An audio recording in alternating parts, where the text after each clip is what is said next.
Hey everyone, Reaper here again with another video. This time I thought I would do something that's been going around. I've noticed on Facebook. I don't know if it hit YouTube yet, but I've noticed that some people have been posting 10 things that have influenced them in some way. Some people were doing 10 movies that had an impact on in their lives.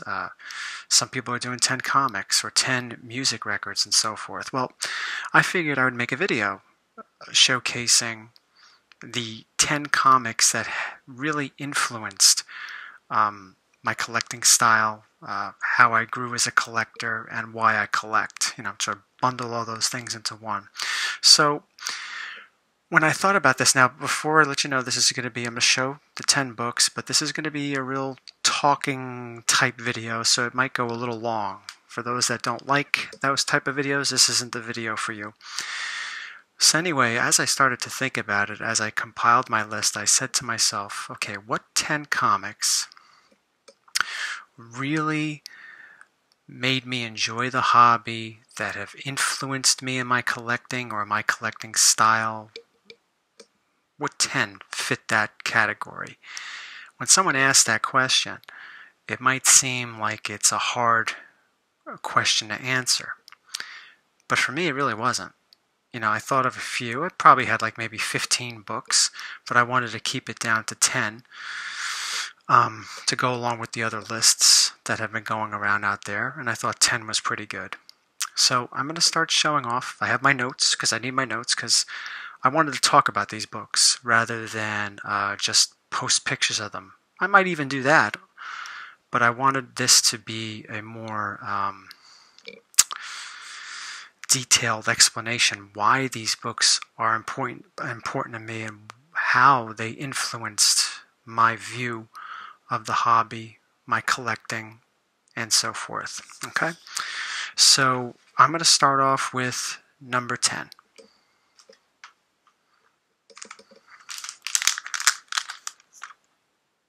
This is Batman 121. This is the first appearance of Mr. Freeze. The reason why Batman 121 made this list that surpassed other books that were on that original top 15 that I created is because, and I've said it in other videos, I collected some Batman books. When I got back into the hobby, I was able to go after some Batman books, and some good ones. Batman 232, 251, 227, 189, blah, blah, blah, blah, blah. It goes on and on. List goes on and on.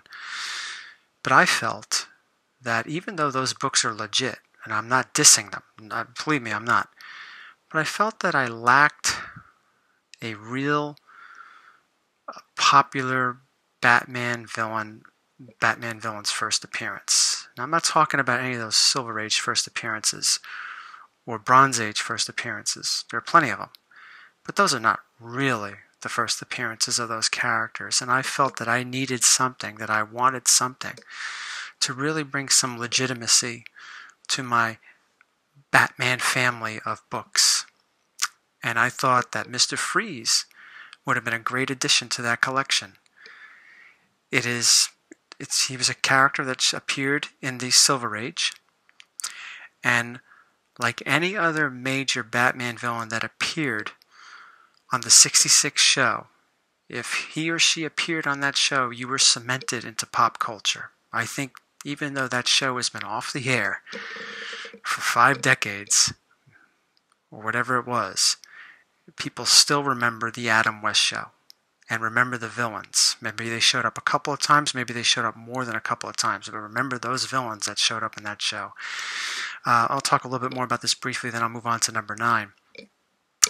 My introduction to Mr. Freeze came from that show, like many other villains. I'll talk more about this in a few minutes too, with another book I'm going to show, but after that 89 movie came out and Batman Fever hit the world, in my area on Channel 11 every night during the week, 5 o'clock, they showed repeats of the 66 series.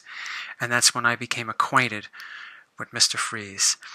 And I really feel that that was the first Batman book. Like I said, I got a couple other really nice Batman books before that one, but I feel that that was the first one that really gave my Batman collection some legitimacy, and it was something that I looked back on and was proud that I had in my collection. Number 9.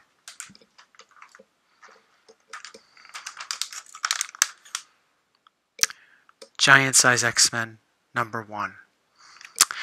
You know, I said to myself when I came up with this list, this has got to be in the top 10. I would think that this is in anybody's top 10 if you were a real X-Men fan, as I was when I got into superhero comics.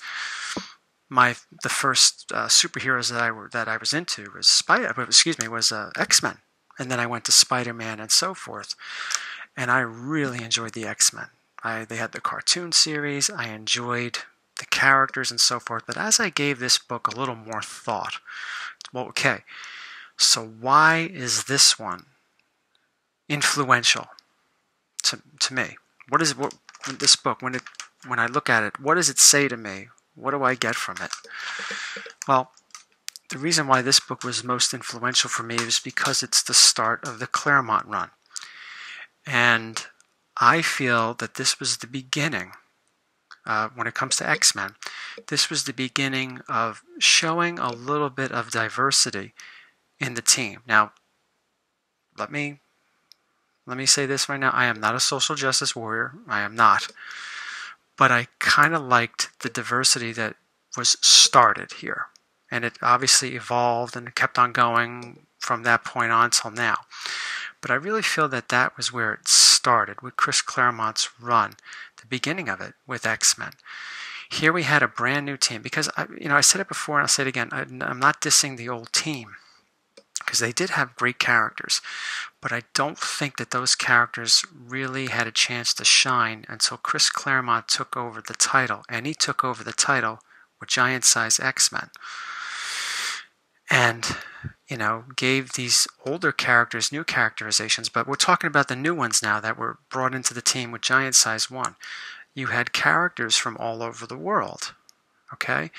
Starting here in the Americas, you had Thunderbird. Now, I know that character didn't really go that far, but it was still a pretty cool introduction. You had Thunderbird, who was Native American. You had probably the most popular X-Men, who comes from Canada, Wolverine. More on him later, right? Then you go beyond the Americas, and you went to Europe, and you found a couple of mutants there. You found Banshee, who's from Ireland. Nightcrawler, who's from Germany. Colossus, that was from Russia. Then we went to Africa and found Storm, one of the most popular characters, popular X-Men characters, Marvel characters. You had Storm. Then we also had, even though he made his appearance, the same thing with Banshee in the earlier run, you had Sunfire, who was from Japan. Once again, like Thunderbird, he didn't last too much long, but I liked the idea of what they did. Every one of those new characters was from somewhere different, had a different story to tell that was later fleshed out more or less as the series went on with the start of that book. Number 8.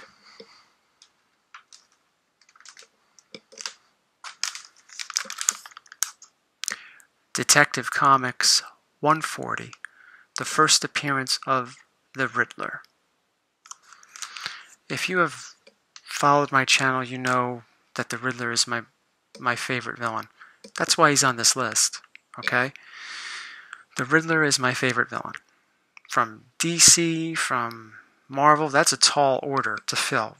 There are a lot of great villains out there. You got the Joker, you have Lex Luthor, you have Magneto, you have Dr. Doom. Not saying those characters are not good, but I always gravitated to the Riddler. Now, I mentioned this earlier with the Mr. Freeze 121, Batman 121.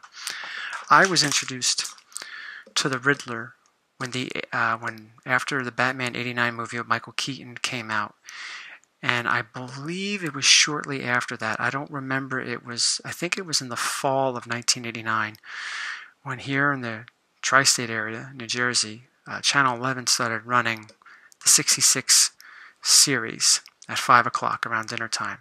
So around dinner time, we would always put that show on, a show that came out 20 some odd years earlier. And that is when I began to get familiar with Batman. I got familiar with all the other villains beside the Joker, because up until that point, I didn't really know too much about Batman or the characters or whatever. I don't think I even have heard of Batman before the Batman movie.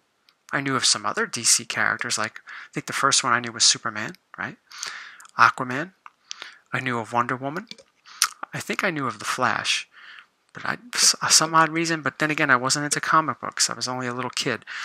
I don't remember hearing anything or seeing Batman before the '89 movie. So it really introduced me to all these characters. And with the Riddler, I saw a character that was, I think, as colorful as the Joker. A really cool character. I mean, I liked the other characters. I was never a fan of Catwoman, but I recognized her importance. And I remember the Penguin, and obviously Mr. Freeze, and a few others. But the Riddler was the one that always stood out for me. And every time the show came on, 5 o'clock, I would always be happier if they had a Riddler episode. So that is where the seeds of the Riddler being my favorite villain, one of the most recognizable villains for me, came from. And that is why when I got his first appearance, that book meant something to me. The character meant something to me, and therefore had influence in my life when it comes to collecting comics. Number 7.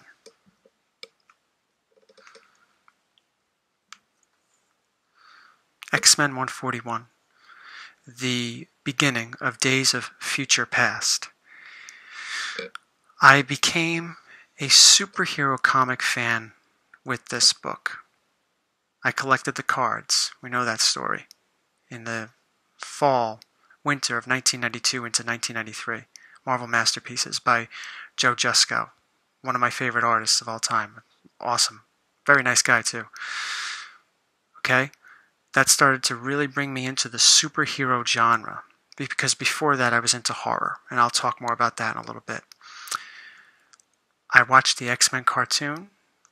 They did an adaptation of this storyline, and I said to myself it was finally time to make a move and maybe see if I could collect some of these books. Now, not this particular copy, this is an upgrade, but my original copy that I purchased in March of 1993 from St. Mark's Comics in St. Mark's Place, in the Village, New York City. Great little store. That's what brought me into it. It was with this book that brought me into the superhero comic book collecting world. And I've been with comics ever since. And that's why this book, this issue, this storyline is significant for me. Very significant.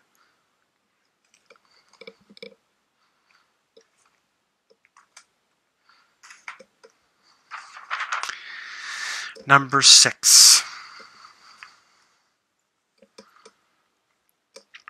The Amazing Spider-Man 300, the first full appearance of Venom.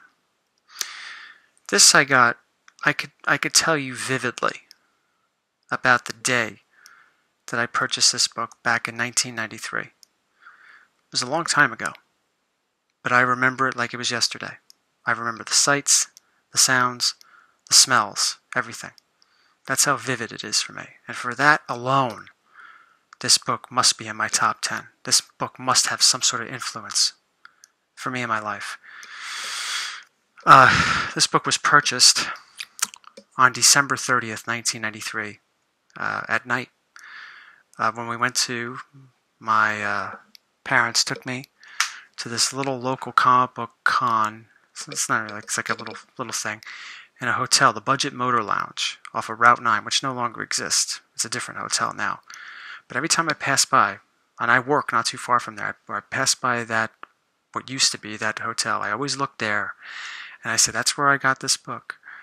And I can remember it vividly. That night, I got that. My father actually got it for me. He paid $45 for it. It's probably like an 8.0, 8.5-ish copy, so it's not 9.96 or whatever, because he damaged the book. For those that watch my comic book collecting history, you know what happened. But anyway, I got Spider-Man Unlimited number 4, which had Mysterio.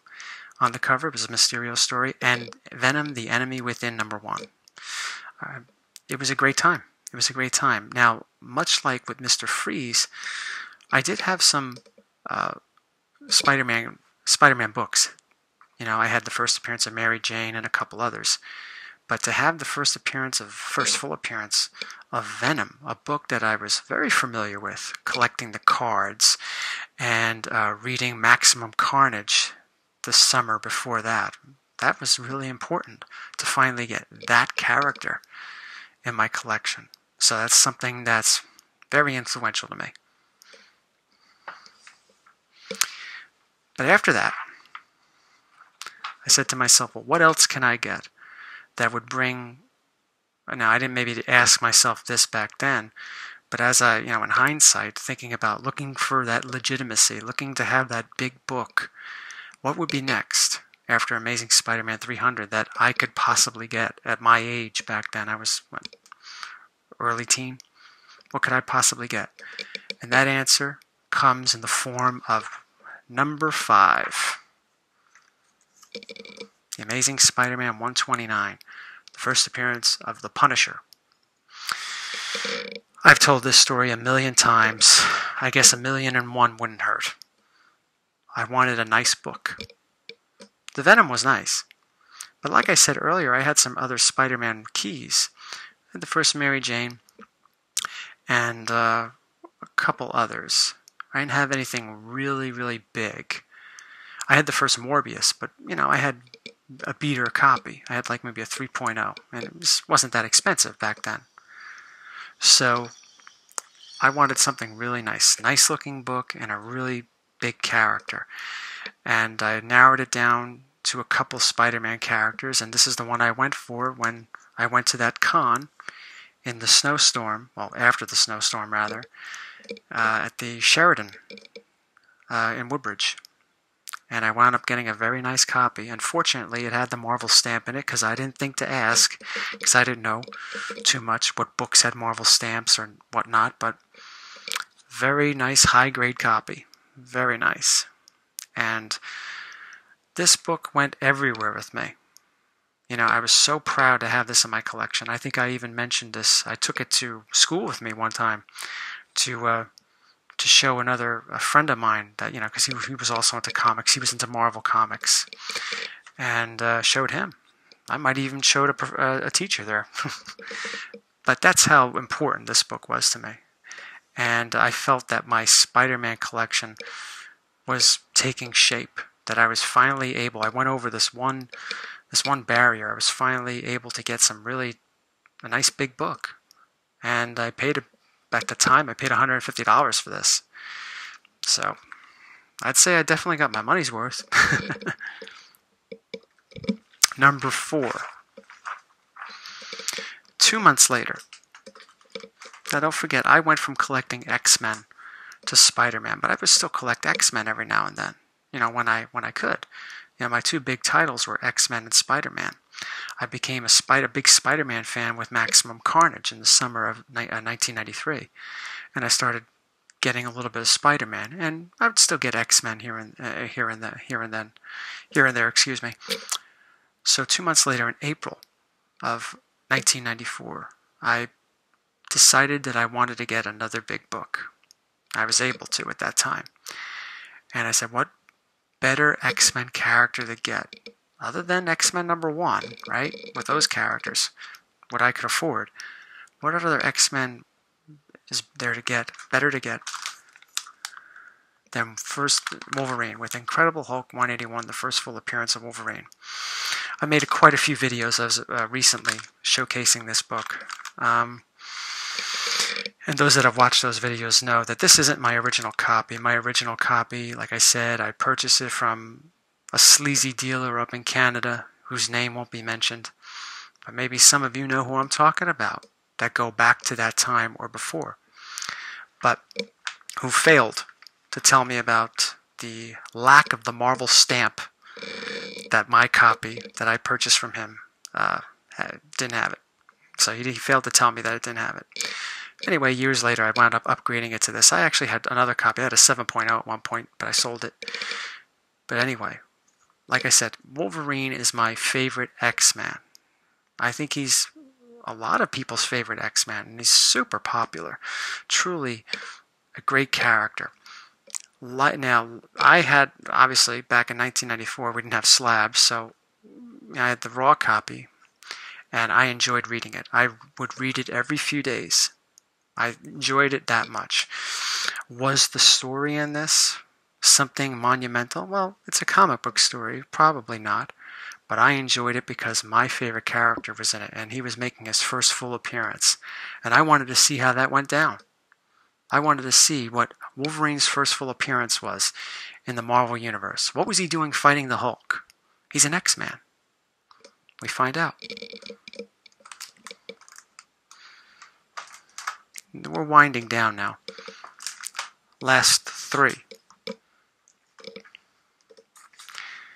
The third most influential comic book for me in my collecting is this. Not the original copy. This is the reprint. There were so many reprints of the EC horror comics, 80s, 90s, and so forth. This is their Gladstone, I believe. Gladstone reprints that began in 1990. A few years before I officially became a big-time comic book collector. And big time, right? This was purchased, I believe, in the summer of 1990. I could be wrong. It might be spring, summer, something like that. I loved the Tales from the Crypt TV series, and I found out that they were comics, so I went looking for them. Back then, I didn't know that those comics actually came out in the 50s. But, I didn't know. Just by luck, I went to Heroes World, which was in Woodbridge Mall, and it was a comic book store. It was a real trendy-looking comic book store. It looked very steampunk. It even had like a little flight of stairs that you could go up and get the new books and back issues, and it was very odd to have a flight of stairs in such a small store. It didn't go up to the mall's second level or anything like that. It was just another level inside that small store. But anyway, so it had a trendy early 90s grunge, look to it. So I went there, and I told this story on one of the chats with Nick. I went there, and I said, "Do you have any Tales from the Crypt comics?"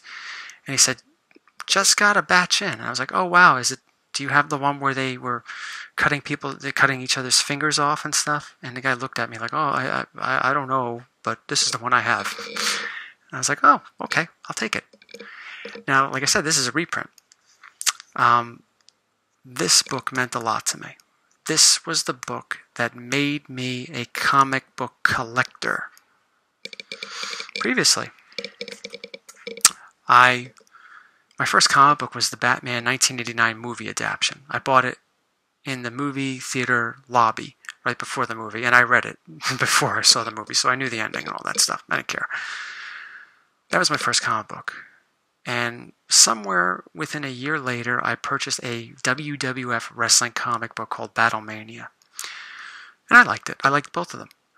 But neither of those books made me say to myself, "Oh man, let me go to the comic book store. Let's get another Batman book. Let's get another wrestling comic book." I had them, and that was it. It wasn't until this, when I read these stories, the first Crypt story in this undertaking, Pallor. When I read this and all the others, I said to myself, I want to go back next month and see if I could get another issue. And that's when I discovered they were reprinting The Vault of Horror. They were reprinting Weird Fantasy. I wasn't into the science ones, but I knew they were reprinting The Haunt of Fear. That's when I discovered The Vault Keeper, The Old Witch. I mean, I saw them on here, but I didn't know they had their own books until I went back. And I collected them all. I collected them all until they were discontinued. I think they were discontinued in 1991. And when they discontinued, I just fell out of it. And I wouldn't come back until XMen 141, when I became involved in collecting superheroes. So that's a big influence in my life. A very big influence in my life. That reprint of... It's actually a reprint of 2 EC books. I don't remember what the second one was. I should, but I don't. But it's a reprinting of Tales from the Crypt 39 and another book. Last 2. Number 2.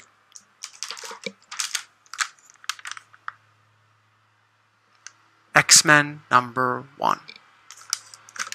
Back in 1993, I was able to secure a coverless copy of this book.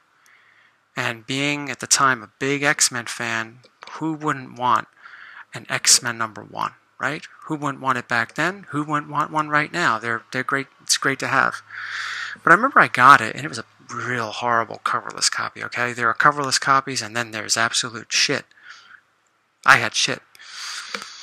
But anyway, my cousin, who collected comics, found out a bunch of cousins collected comics, and they still have them in the family, so I don't, God knows what we actually have if we pooled all our comics together. He had, I know, a lot. He had Amazing Spider-Man 129, high-grade copy, and then some. But anyway, I showed him that. I said, I got X-Men #1. He's like, really? You? My cousin was like maybe 10 years older than me, so I'm like 13. He's like 23, 24. I said, I got X-Men #1. I showed him. He's like, this is a coverless copy. And I said, yeah. But it's still the first appearance of Magneto and Cyclops and all that. And he says, yeah, that's true, but it's incomplete. And he didn't say that in an insulting way. He didn't say it like, ugh. But he said, it's incomplete. He says, that was when I said to myself that one day, when I'm able, I'm going to try to get a complete copy. And I think that's where my resistance to buy incomplete copies come from. Like qualifieds, I just don't like them. I just don't like them. Perhaps my dislike of those stems from that moment when my cousin looked at the coverless copy and was like, whoa. But I wanted a covered copy. I didn't want to get a covered copy because somebody else thought I should have one. I wanted it. And when I was finally able to get it, when I finally achieved my goal of getting a covered copy, I wound up having 2 covered copies. I sold one. And I managed to get this one. It was an absolute treat for me.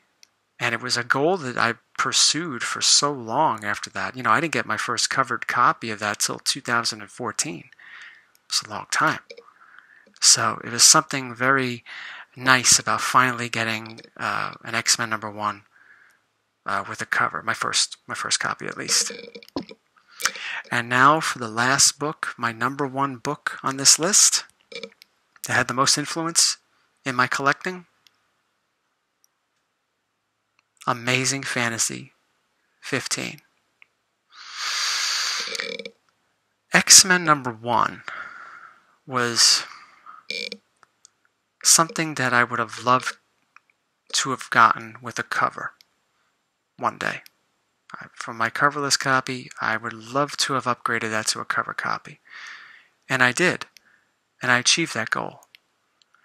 But with Spider-Man, his first appearance, that was a fantasy that I thought would never come true. And then I learned, never say never. Spider-Man and Batman are my 2 favorite superheroes. You can't take anything away from Spider-Man because he is definitely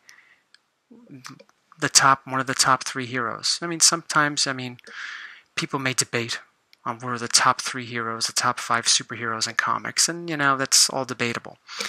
But I think it's common to say Superman, Batman, Spider-Man. And for me to have the first appearance of Spider-Man is truly a treat. It's truly amazing, and it's something that I thought would never happen. But I've learned to cast aside that never word, because never say never. For me, to have this in my book is probably one of the biggest achievements when it comes to collecting comic books for me. For me. There's Superman, there's Batman, and there is Spider-Man. Thank you for watching.